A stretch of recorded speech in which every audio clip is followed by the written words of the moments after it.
Monsieur le Premier ministre, je ne vais pas déjà vous demander de trahir un secret d'État, mais comment avez-vous appris que vous étiez nommé à Matignon? Directement par le président de la République. C'est lui qui décide. Il fallait agir vite.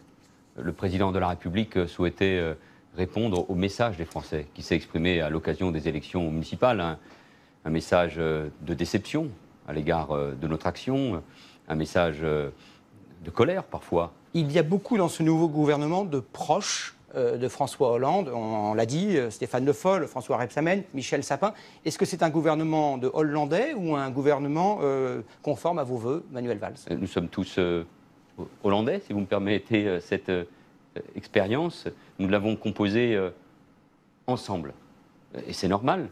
Encore une fois, c'est le président de la République qui fixe le cap. Il l'a fait lundi. C'est lui qui a reçu la légitimité des Français en étant élu président de la République en 2012. Est-ce que vous avez conscience de l'ampleur de la tâche? Votre prédécesseur avait l'air harassé, lessivé, si vous me pardonnez l'expression. Est-ce que vous ne craignez pas cela? Je ne crois pas. Jean-Marc Ayrault a combattu cette situation. Moi, je dois prolonger, approfondir cette action et aller sans aucun doute beaucoup plus vite. Est-ce que vous n'avez pas le vertige face à cette tâche qui paraît herculéenne? Non, La France est dans un coin. Oui, mais je crois beaucoup aux atouts de notre pays. La France est une grande nation, ne l'oublions pas, grande puissance économique et industrielle.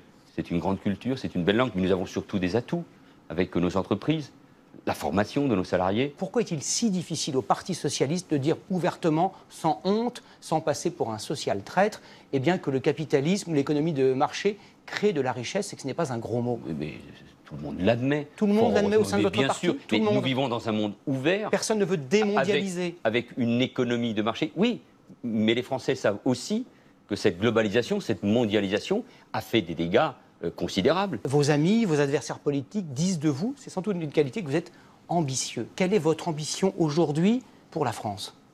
Et qu'elle réussisse, qu'à la fin du quinquennat de François Hollande, les Français vivent mieux. Merci beaucoup, Monsieur le Premier ministre, d'avoir accepté d'accorder vos premières réactions à ce journal et à TF1.